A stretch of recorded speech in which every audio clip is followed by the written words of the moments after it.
Kasamang papadyak, sabay lalakbayin, lungsod hanggang probinsya. Tara na at paalis na, tara na't magkaisa tayo.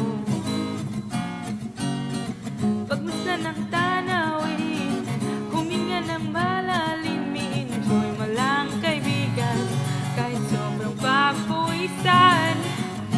Ano pa ang hinihintay mo?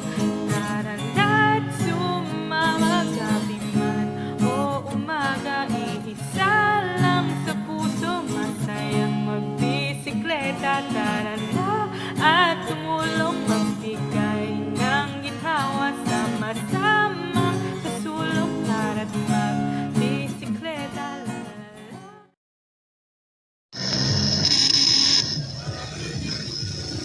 Yo. Okay mga kapag, magandang tanghali. Nakapag-vlog ulit tayo gamit itong sasakyan naman natin ulit. Dito tayo sa Maytan Avenue, Caloocan. Papakita ko lang sa inyo yung daanan na kung paano mga walang disiplina yung ibang nandito. Yan, kita mo, nasa gilid, nag-aabak. Alam naman nila na single lane lang po. Ayun, terminal. Tapos, paradahan ng mga motor. Anyway, walang bike lane to. So, hindi natin alam kung bakit sila nagtatambay dyan. Ito yung nasunod, yung bandang kanan. Yun yung nasunod dito, guys.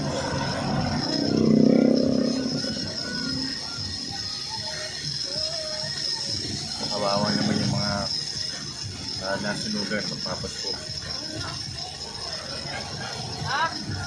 So, ito yung Riles. Yan yung nasa unahan natin. Nasa ilalim ng flyover.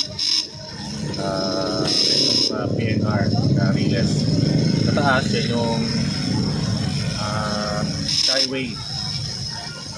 At papasok tayo. Dadaan tayo sa ilalim.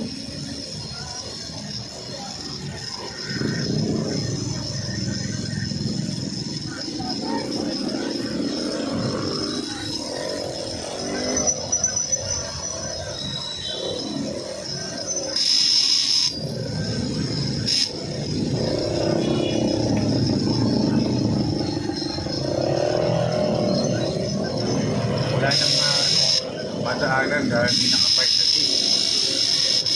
Isa na lang yung linya yung nagagamit halos.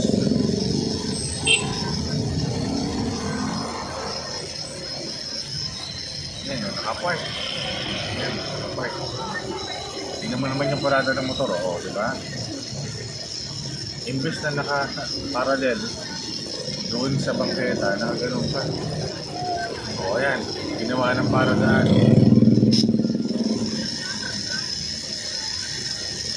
Ay, napakaliit na nga ng kali dito sa Caloocan. Pinaparadahan pa ng mga... Kaya nagka-traffic talaga. Ito yung dahilan ng traffic. Mga walang disiplina ng tao.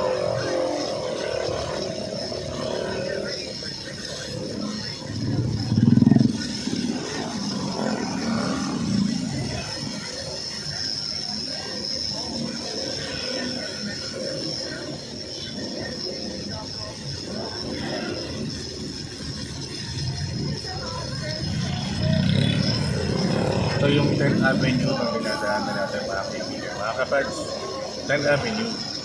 Ayan. Apat na linya siya. Dalawang lane southbound, dalawang lane pa northbound. Pero nagiging isa na lang ang bawat linya dahil may mga naka-park na walang disiplinang tao. Lalo na kapag rush hour, mga estudyante, nag-uwian, pasukan. Ganyan ang itsura nila dito. Halos wala ng usad. Tinatawagan po natin yung ang pansin, ang RDPST.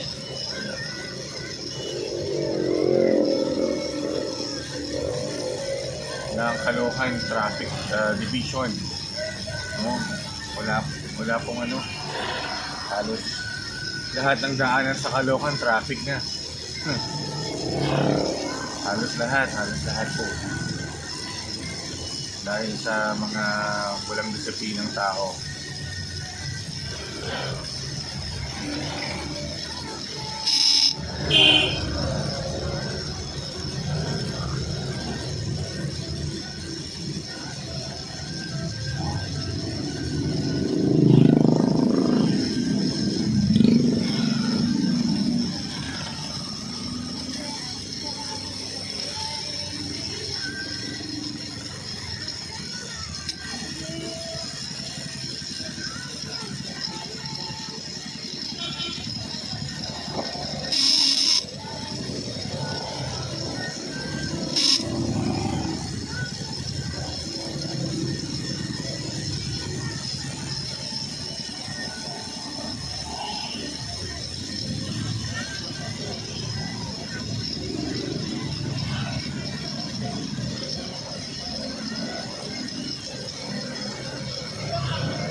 Grabe naman itong jeep na to. Dito talaga nag-a-apply sa klaro, nag-aabang.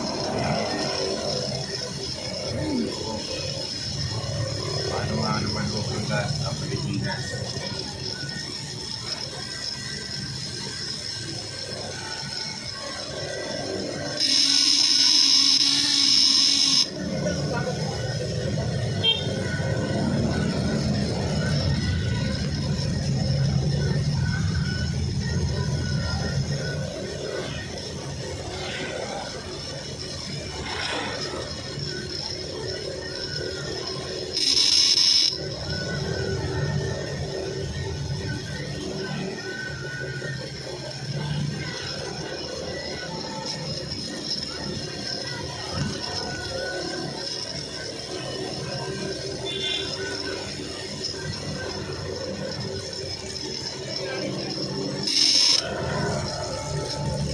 Tama to, ang bagal na bagal. Nasa unahan natin.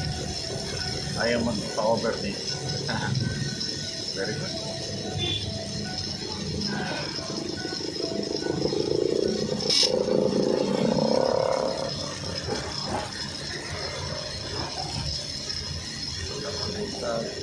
Dadaan tayo sa Serrano. Ito. Dito tayo. Pay lang natin.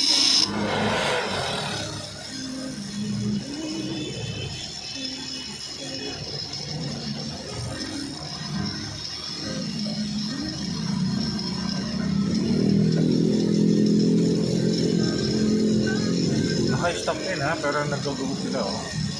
Hindi pa naman mga loko-loko tong mga to.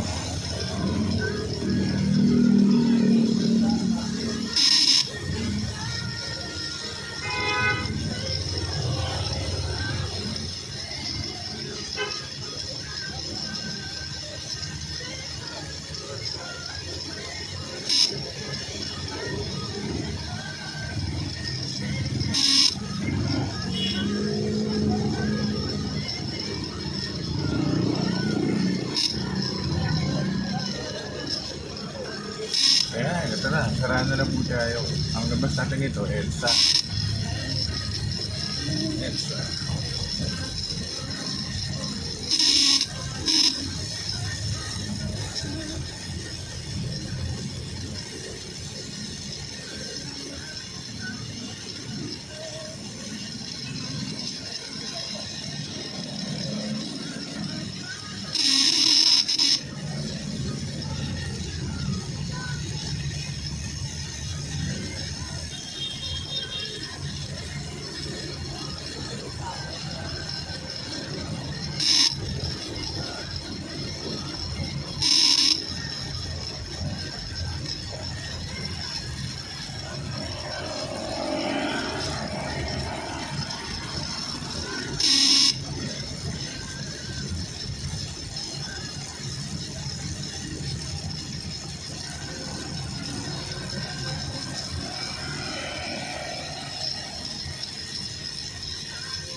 may mga bus, oh. No parking naman nakalagay, pero dyan sila nagpa-park. Kita mo naman yung mga motor ng Grab, no, sa gilid, oh, diba? Wala nang map. Wala nang madaanan.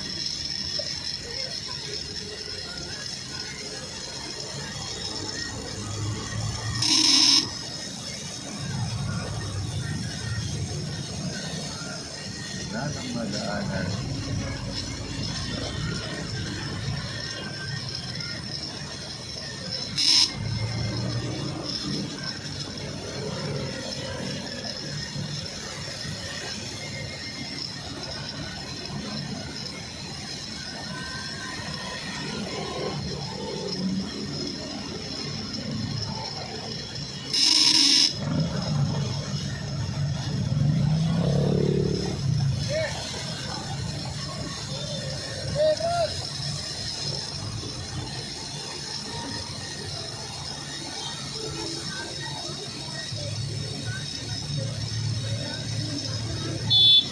Ito lang talaga yung downside sa kotse.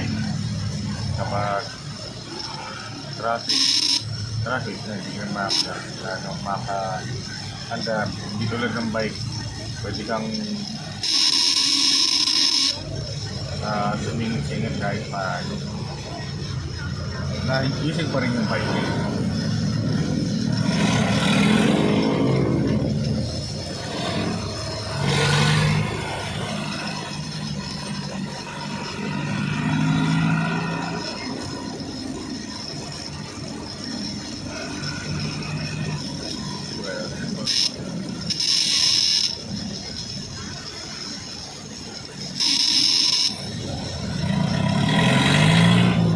Wednesday ng umaga po ngayon. Wednesday ng tanghali pala. Wednesday ng tanghali. Mga October 4. Wednesday. Ayan.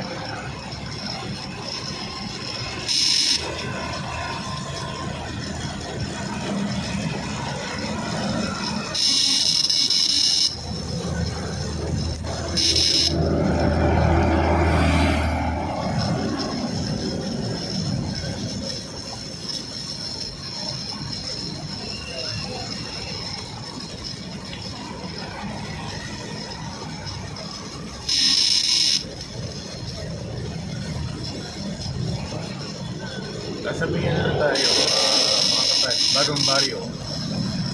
Bagong baryo na. Papanik tayo na, Malinpong. Balintawak flyover. Ano ba ito? Flyover o bridge lang? Bridge lang to kasi sa ilalim yung index.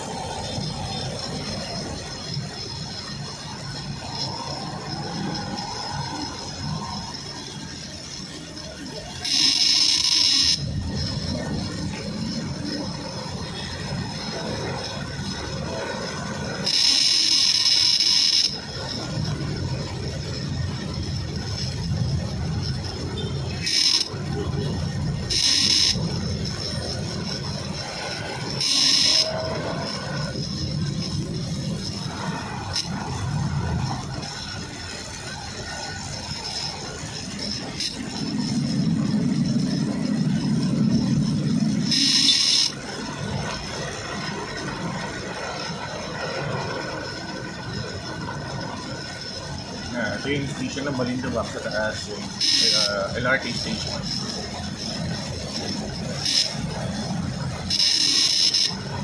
Grabe na buti yung traffic na yun. Usually kapag ganitong oras, medyo mabagal din ang usad dito. Wala na kasi pinipili ang oras ng traffic dito sa EDSA. Kahit patay na oras or mainit or tanghali or madaling araw, wala, traffic ka na talaga.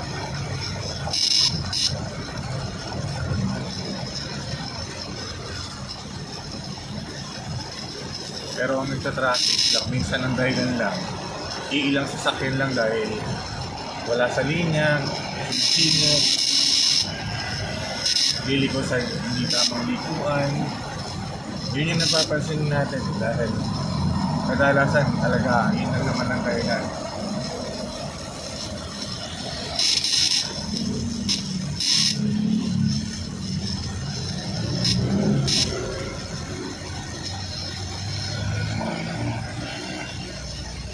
So may U-turn kasi doon. Kung linya na to, itong dalawang linya sa kanan, naka ano sila para sa mga kakaliwa pag U-turn. Kaya dito tayo sa third and fourth lane. Ito yung mga dediretso ng SM North, EDSA Shaw.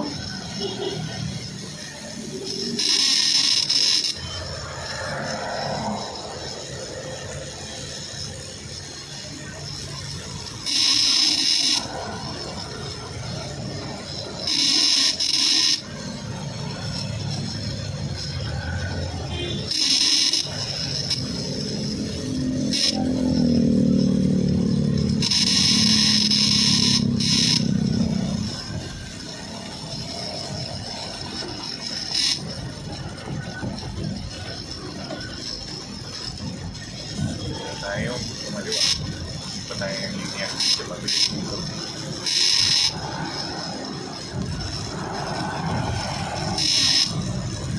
EDSA. Ito yung buhay sa EDSA kapag araw-araw kayong dumadaan.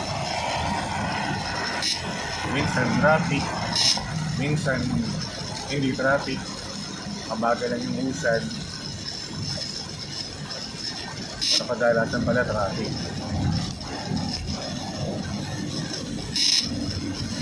Yan, dito sa Muñoz, ito na yung Muñoz Station, Roosevelt. May U-turn slot din doon sa unahan. So itong dalawang linya na tinadaanan natin, itong magkasunod na linya sa kaliwa ko, para sa mga mag-U-turn din yan. Kaya lipat tayo dito. Yan, ito kasi para sa mga dediretso lang ulit.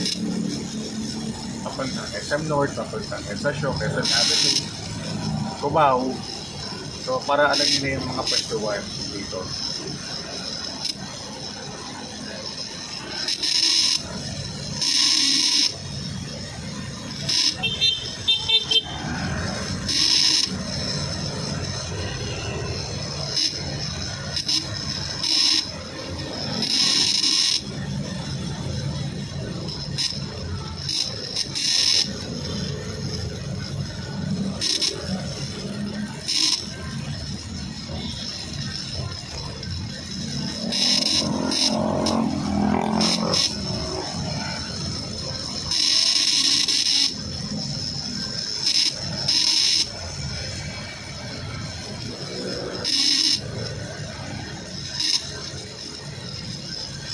Yung bike lane natin, no? Yung bike lane, no? Dinadaanan, ay, liliko talaga ako. So, okay lang yun kapag liliko sila.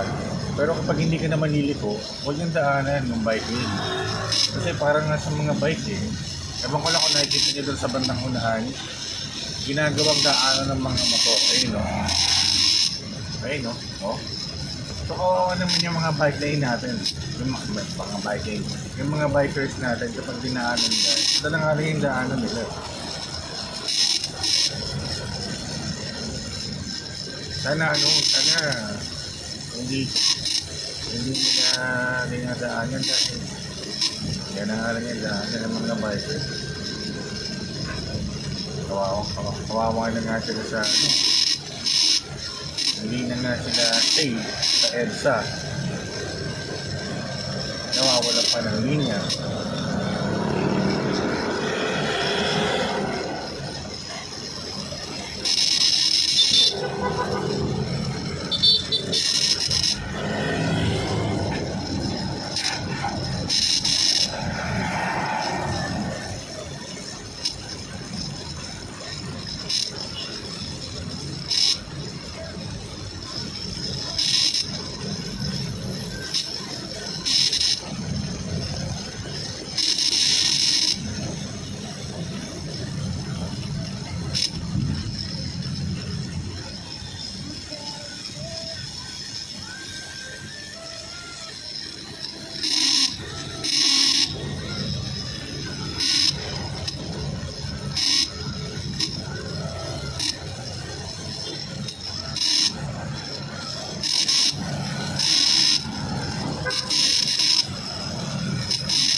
Dati yung pagbigay nyo na yung mga sumisingit. Wala naman yun. Mawawala. Okay lang yan.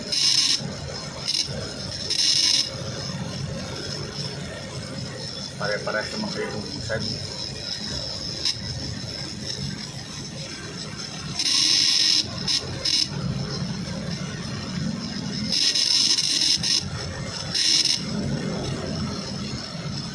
Ito na po, nasa SM North, nasa North Avenue na tayo, North Avenue Station.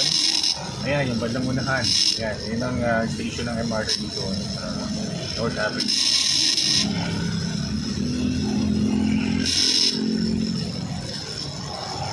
Dito, kapag nag-traffic na dito, automatic, mabigat na talaga yung traffic. Simula dito hanggang Santolan. Usually, yun ang nangyayari. So, napakahaba. Kasi na halos dalawang station. Quezon Ave, Cubao, tapos Santolan. Halos tatlo pala. Kasi Santolan magtatapos yung traffic nung sa pagbaba ng flyover. Minsan hindi pa. Umaabot pa ng Corinthians.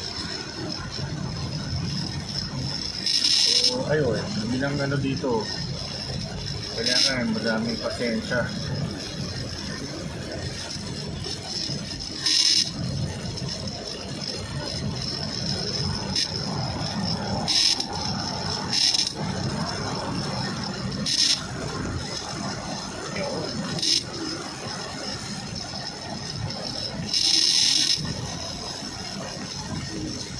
Medyo mabagal na nga ang traffic.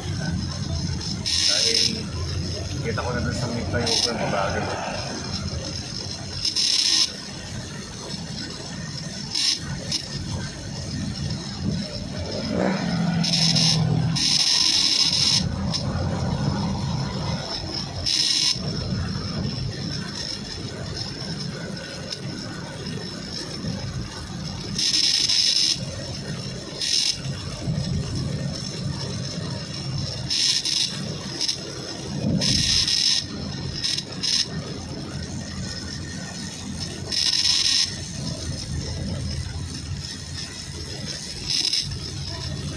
Nandito tayo sa ibabaw ng flyover ng Quezon Avenue.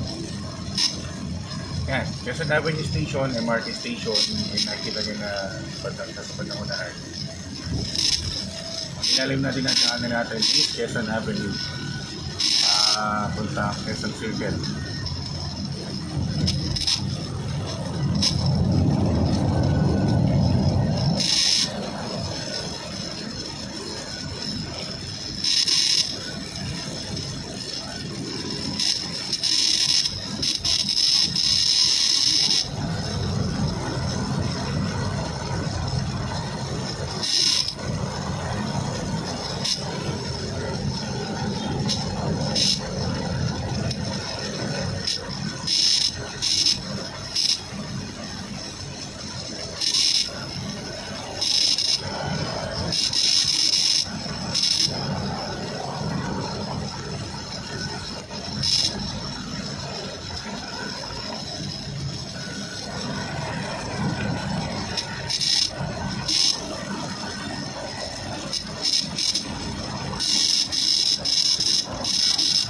Medyo makulimlim. Ano naman, uulan na naman mamayang hapon.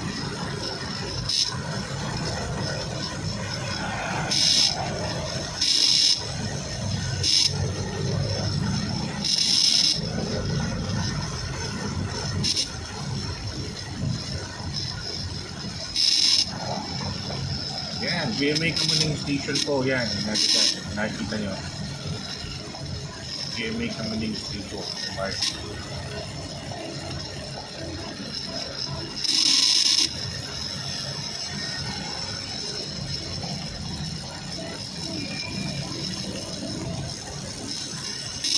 Medyo mabigat na dito.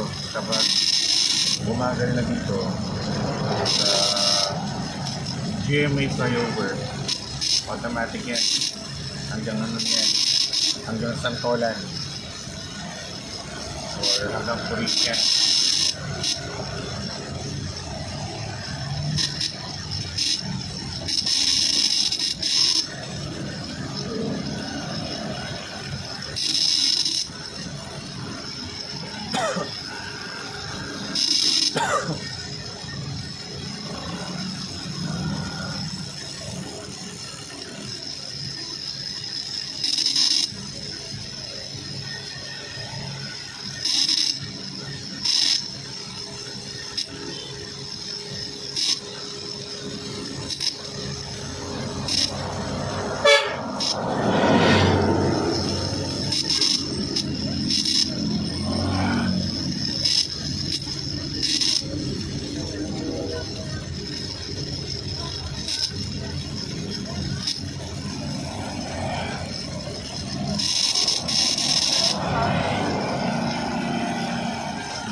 Ito yung GMA flyover mga kapatid.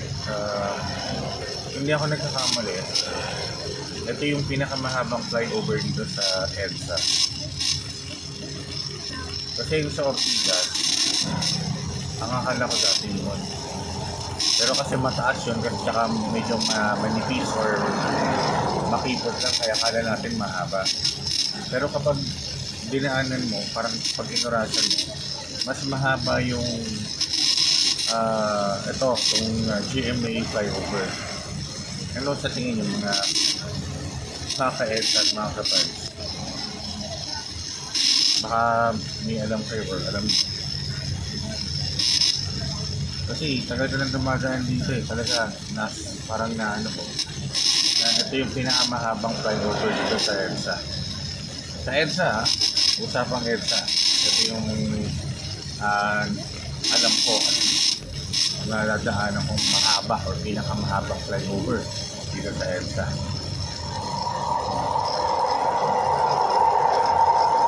Bagal tayo konti para makita nyo ngayon ang traffic na doon sa bandang unahan. Yan. Pababa ng Cubao ilalim, dadaan ng Main Avenue, mapanig ng Santolan flyover, pagbaba, doon pa lang medyo gagalaw.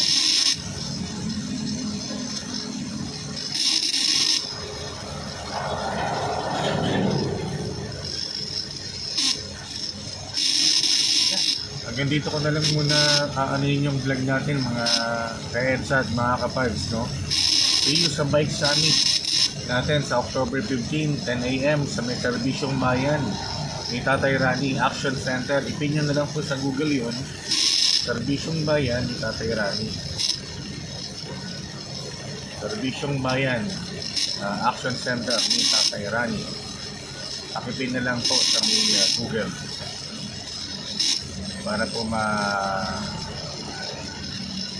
makita natin at mapuntahan.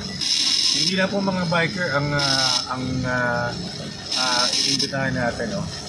Mag-invite din tayo ng mga private motorists, mga nagdadrive ng mga motor, para at least makuha din natin yung side nila para hindi tayo bias, no? At para po iyon sa kabutihan at para po sa ikagaganda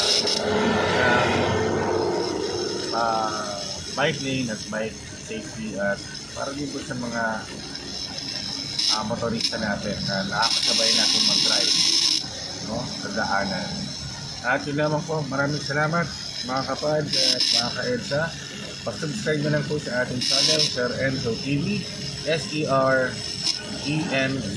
TV. So, salamat po at yun lamang.